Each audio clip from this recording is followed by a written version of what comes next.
Welcome back to the energy tips for week number 9. That is the 24th of February till the 1st of March 2020. Welcome, Heart Warriors and Patreons. Thank you for your support. I hope you made it all right through this previous week. A lot of people had complaints. It was quite a bit of a difficult week. Now, the week ahead, and this is now in conjunction with March energies coming in here, we really need to understand the power of our choice. We need to choose to grow. Nothing is going to fall in our lap, but not the way you think, not in the sense that we have to work really hard or try harder. All this would just turn your critical inner voice and lead to the opposite effect. It is more like understanding that there is something now that is happening here for all of us, and we'll look into this when we reflect on the collective, that prepares us. There is a really, really strong inner sense right now of change. We can feel it. It's internal. Or in the background somehow, that prepares us for something, and we might not quite know yet what this is.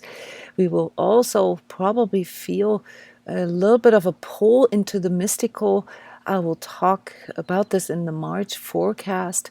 We need to really stay our ground here in these weeks to come, because they have a very, very strong emotional signature. So we might get pulled into deeper emotions, might feel the need to cave in or to check out and go into our coping behavior. That's something that we need to consciously choose to not do. We need to cultivate our true self-awareness. We need to choose to grow. So all this preparation here, the purpose of this is for us to actually lead, or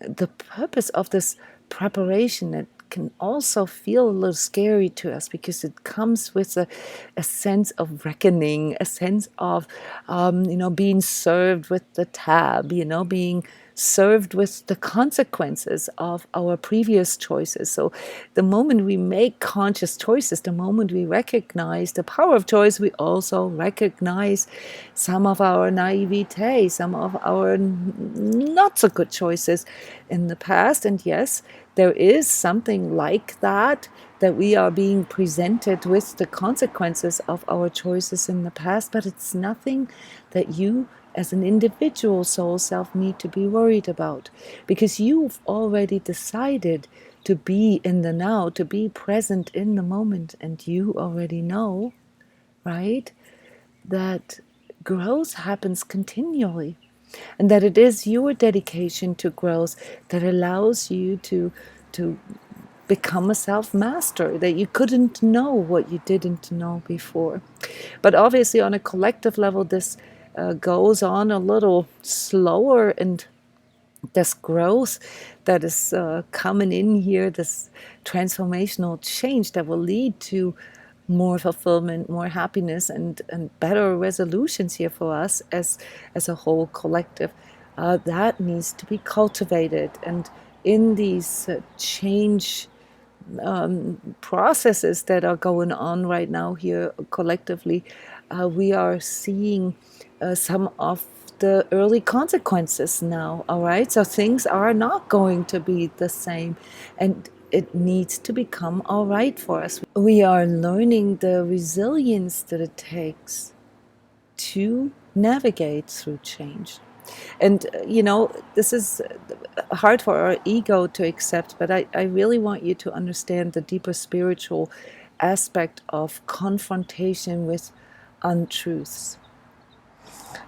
What it means is that it triggers the darkness in everything that exists, that it triggers our inner darkness, it triggers our global or collective darkness. And this is one of these consequences. In order to move into the next level of awareness and better choice making, all right, we need to confront ourselves with the things that aren't true, that we have maybe justified, or that we have externalized, or where we've just saw ourselves as a victim. And this is something that plays into our resilience, because it requires us to move up into higher levels of emotional maturity.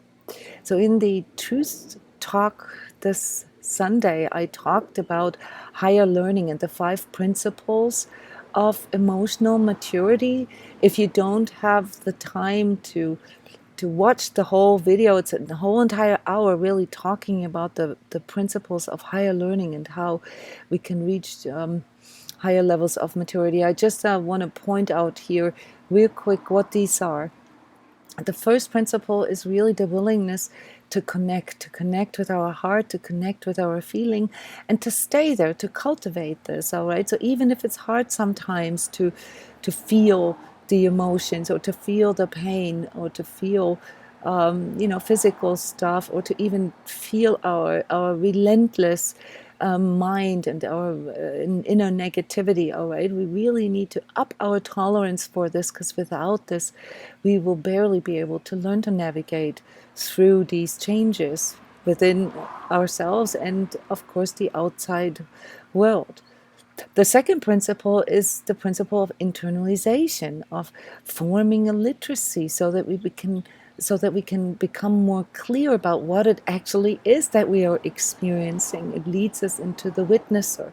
The third principle is obviously the present moment awareness, that allows us to form a competency, that allows us to know what is true, and to align ourselves to wanting to grow, and understanding that every experience is a learning experience, even the ones that our ego condemns as bad experiences. All right, so this is a higher level of awareness here, the third principle. And the fourth principle is the principle of navigation, to really understand the interaction of things and how we can sort of witness everything that is happening within ourselves and around ourselves, and in conjunction, in interaction with others, in a non-personal way, in a greater sense of understanding and greater sense of empathy, but also the trust in our inner guidance, and really following through on this. Again, here has a lot to do with cultivating this. And the fifth principle is the principle of self-mastery, that comes through recontextualizing our experiences through this gained maturity, through the resilience, the tolerance, the literacy, the ability to navigate, and competency. All right, so this is a big process here for all of us, and I don't want you to feel like you are not competent. I want you to understand that this is really what will make the difference for you here in the future. It will allow you to stand your ground. It will allow you to know who you are, what fulfills you, what makes you happy, and how you can, due to your alignment, use the power of your choice to live the life and embody who you want to be, what you want to become.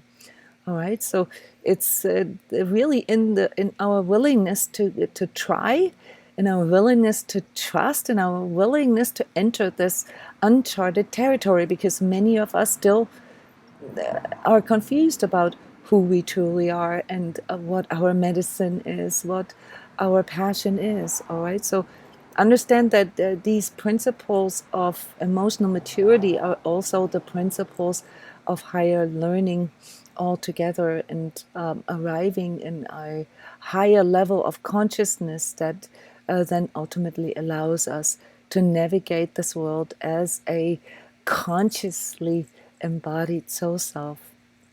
Now, one aspect here that is coming in this week that is more sort of individual to you is this really, really strong yearning, this soul pulse that is coming in, that makes us want to connect with someone, the true love, the soulmate, the twin soul.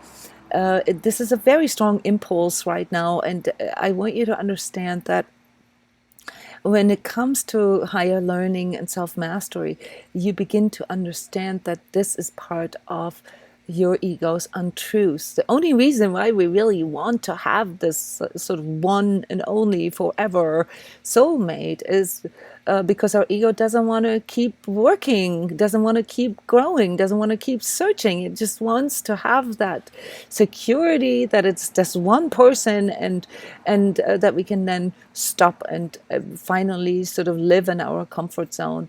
And when you understand yourself in this higher way, this higher consciousness, you understand that that is an illusion, and that the only soul mate out there is really you arriving at your own soul self-awareness. Okay, so you are the soulmate for yourself. The soul pulse, or this yearning that you feel, is actually your soul calling you. Okay, your soul wants to unify with your 3D existence. All right, and if you can just contextualize all these things that you're experiencing here on your relationship level in this way, that it's really about you becoming a better partner for yourself, and you really seeing all your relations as a mirror of where you are standing in the relationship with your own soul self. So all the things that rub you the wrong way, right, in other people, those are all the things that you cannot quite love about yourself. And to really arrive at this soul connection level with yourself, it is very important that you can love all parts of you and your experience, because your soul does not have this ego binary dualistic way of looking at you. It sees you as an extension of itself here in this 3D dimension. All right, so try to really see yourself like your soul sees you, and you're getting closer to what it means to be a soulmate. All right, the relationship then with other people, and meeting maybe somebody that you can live together on this level, has to do with both soul selves realizing this. So let's look at the collective developments here right now that we are experiencing. I've mentioned something like inner darkness or global darkness, and I want you to understand that I'm not talking about conspiracy theories, but that I'm talking about the emergence of the collective darkness as something that could also be called the collective ego, the global ego, the shadow of the ego. And what is this? It's the pain and the fear that we all carry in us as main contributor to our inner untruth. All right, so it does not allow us to make good choices. And when we are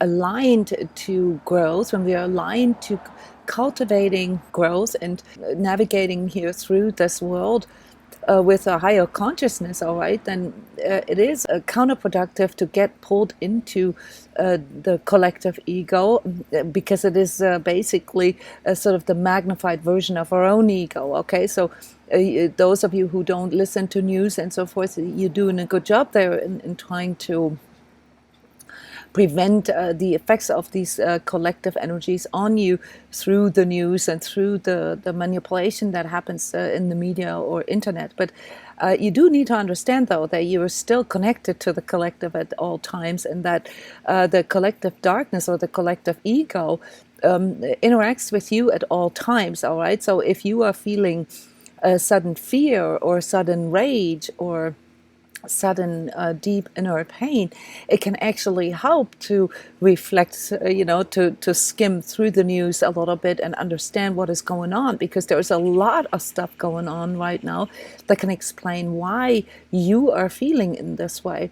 Not because you are so bad or you are not good enough, but because there is a lot of fear in our collective right now, a fear that has to do with the uncertainty of change, and of course this overall paradigm shift that is happening right now. So what I mentioned earlier, the sense of reckoning, all right, this preparation, okay, is real in our political, planetary, collective, emotional perception right now, and therefore we are experiencing a lot of unrest, a lot of erratic behavior, and especially in a week like this next week, all right, where there's emotional maturity requested from us to be able to make good choices that the majority of people here on this planet do not display it. So it is to be expected, not from a conspiracy point of view, but just from an energetic point of view, that there will be more things such as maybe terror attacks or warlike confrontations here in this next week and throughout really the rest of the year, just due to this collective ego emerging and needing to face the consequences of some of the choices in the past. I want to mention one thing here about the coronavirus scare that many of you have picked up on. There are some very interesting things about this. For instance, very few people are aware of this. The coronavirus does not affect children in the sense that they would get sick enough to die from it, or that it could even be diagnosed. So these things all lead us to understand that, you know, there is a sort of maybe even a karmic type of consequence here, because the group of the population that seems to be most affected is the group that has the most sort of degenerative diseases, you know, like autoimmune problems, okay, things that are generally indicating that this person or that the group of population isn't really working with full body awareness, all right? So this is then really what leads to the physical energy tips here for this next week. I mean, your overall understanding of how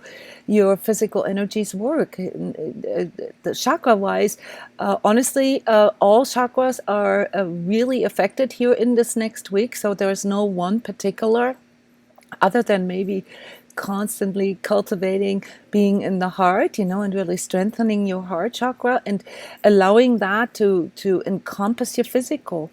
So the best practical tip is probably to spend as much time as you can in nature. There's also a really strong need to ground your own energy, and this happens the fastest in nature. And to work with your body's immune system, also your etheric immune system, in that way that you send it love, that you send it appreciation, that you work with these parts in you that might not work properly, or that are showing signs of sickness or not functioning that well. Extra loving, you know, to really send your loving attention into these areas of your system.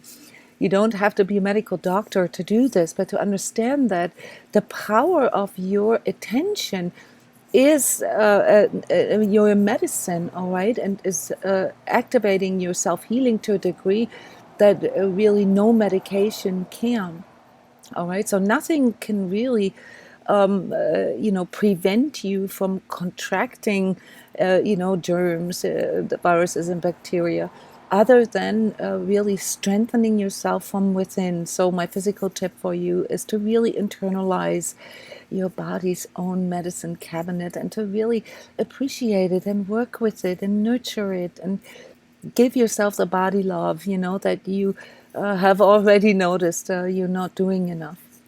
And now emotionally, I've already hinted at this. It's going to be a tricky week here, as far as not getting pulled into some of this longing, this yearning, maybe feeling alone. We do need this emotional tolerance here that can lead us to the maturity to see that even when we go a little low, that this doesn't mean that we are failure or anything like this. But at the same time, and I want to point this out because the spiritual and energetic aspect is very strong here in this whole month. Not to hold on to bliss and these positive emotions either, because it leads to this binary judging of how you're feeling. It's like maturity doesn't mean that you always feel bliss or that you're always in a high. Okay, so you have to be willing to surrender the highs as well, and no longer see your emotional states as either good or bad, high or low, but as temporary states of energy that can be influenced by your physical condition, by your mental condition, by outer things that are happening, or even by the whole entire collective. So understand that there is always a fluctuation, and that then plays into your willingness to own your own stuff. Obviously, your emotional literacy, knowing yourself and facing your stuff, the stuff that you already know, your wounding and the things that keep sort of pulling you into backpedaling or flip-flopping. These things really need to be addressed here, not just in this next week. Now, mentally, as your wounding shows, you'll begin to intellectually understand how it actually influences your choices. So the art of choice making, all right, has a lot to do with your mindset and your beliefs and the rationale that you create around what you were experiencing emotionally. And as this wounding is showing, you will need to change the rationale. You'll need to change the mindset around this. And again, here, it's the power of your choice. I've mentioned these heart warrior moments where I pointed out that there are distinct moments sometimes where we can feel that we have a choice. We can go into our ego and decide how we're going to proceed from here based on like, oh, nobody loves us, we are a victim, life is unfair, life is a struggle. Or we can also really show that we are dedicated to truth and to growth by trying, by being open, by trying to understand other people's points of views. Okay, and one thing here that I've noticed is coming in real strong is that's working with your critical inner voice that we've done the self-mastery class with last week. There's a bit of a misconception here, namely that you think that it is your critical inner voice that makes you feel in a certain way. That is not actually the case. So the critical inner voice produces a conditioning in you and produces a mindset in you, a rationale. All right, that is hardwired, or that becomes hardwired over time. But it is not what causes it. Okay, it is more like a signal. So when you get into this place where you feel that you have a very strong critical inner voice, it is showing you that your energy is already going low. So your job and your power of choice here is to consciously work with it and cut it off, knock it off. You can't prevent your critical inner voice from being there or being part of your signaling, just like physical or emotional pain. But you can take away the power it has over you and stand your ground and say, I'm not, I hear you and I know where you're coming from. You're trying to protect me and all, but for the most part, this is too judgmental or too degrading what this critical inner voice is telling you, and I don't no longer want to operate based on this mindset or this rationale, and really filter it out. So understand that your critical inner voice is the mouthpiece of your ego, but that's about it. Okay, so when your energy goes low and your ego gets triggered, then your critical inner voice goes stronger. And your job is to cut that off, to not allow this to dominate how you feel. Now, socially, in our relationships, in conjunction with other people here, this emotional maturity allows us to reflect more from an internal point of view and to say, okay, I can see my point, I can see their point. It's the witnessing, obviously. We allow ourselves to sit through things, and and this then forms sort of the choice to be willing to work through things, the willingness to try, the willingness to listen, the willingness to talk, the willingness to resolve. All right, this is your choice. And again, this comes with your ability to stand your ground. All right, so you don't need to be afraid of confrontation. Confrontation is merely a power game. All right, my mindset against your mindset. Okay, you don't have to play this game. But of course, there are situations where it makes no sense to go into keep on trying to resolve things, because if people, just like your critical inner voice, right? If they're generally abusive or degrading or disrespectful or non-integrous, well, then let that go. Just like how you let go of your critical inner voice to say, I don't really want to interact with this person. There's no point. I don't play this power game. I don't need to play this power game. All right. This is here what standing your ground in this sort of higher learning or emotional maturity sense means, to really pick the people that you're with. All right. And not to go into this codependent, oh, I got to be nice to everyone. I got to work things out. I got to try again. No, so there's a very thin line here that you need to learn in regards to being open and wanting to grow and wanting to resolve, but also knowing the boundaries of that and when it makes absolutely no sense in trying. All right, so yeah, that is what needs to be worked out here. Same with this soulmate, twin soul feel, all right, trying to work things out with other people on an energetic level. Guys, if you can see how people, project energies, and how they are manipulating people in converted ways, you don't need to try to work things out with them. You just need to get out of there. You just need to get away from this.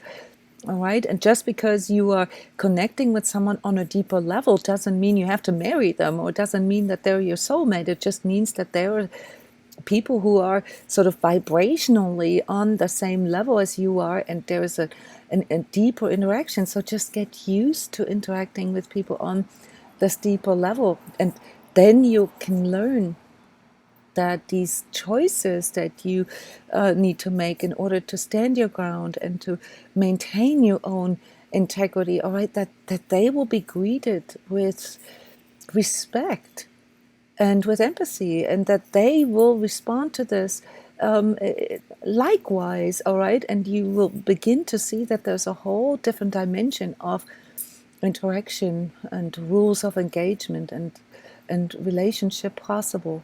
All right, so we're in the midst of learning all of this. All right. Now, spiritually, this really strong soul pulse that is coming in right now is also coming with, owning our own spiritual reality. Okay, so who have we become? How have we been showing up here in this world? Have we really been choosing, to be or to express our higher self, the higher expression of our true self, or have we just used our spirituality as a rationale, or perhaps even used it to spiritually bypass things, to meditate things away, or to be just a false spiritual self, all right, where we just sort of keep on reciting words, but not actually show up. So embodiment here is a part of this reckoning, of this maturity training. All right, so don't judge yourself here spiritually. Go into this place with yourself where you have total empathy with yourself and see yourself through the eyes of your own soul, and that can lead you back to understanding what divine love and unconditionality and also abundance, what those spiritual terms actually mean. But we have to choose to show up that way. We have to choose to cultivate this understanding, okay, the way our soul sees us. We have to see ourselves the same way, right? And energetically, obviously, this is this integration of sovereignty, okay? This is a very, very deep energetic process right now, like a deep, deep rewiring or reordering or structuring in us.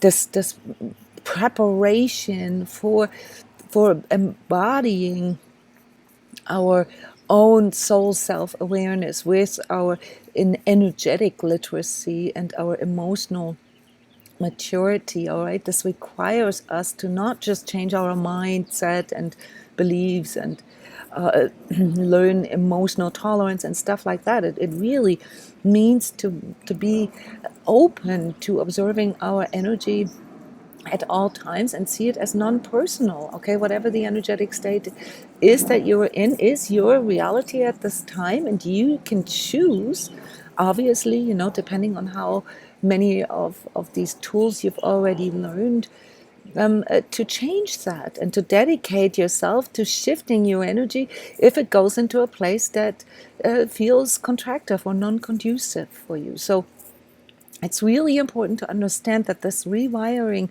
is supposed to open you up for completely new ways of interacting with yourself and others. These new rules of engagement that I mentioned, that point at the unseen interaction between people, like where do I still project energetically? Where do I still pull other people in? Okay, and their response to this, or how they show up then towards us, is nothing but the consequence of our projections. So to really understand that what you put out there energetically is basically what you receive back as feedback. It's a two-way street, guys.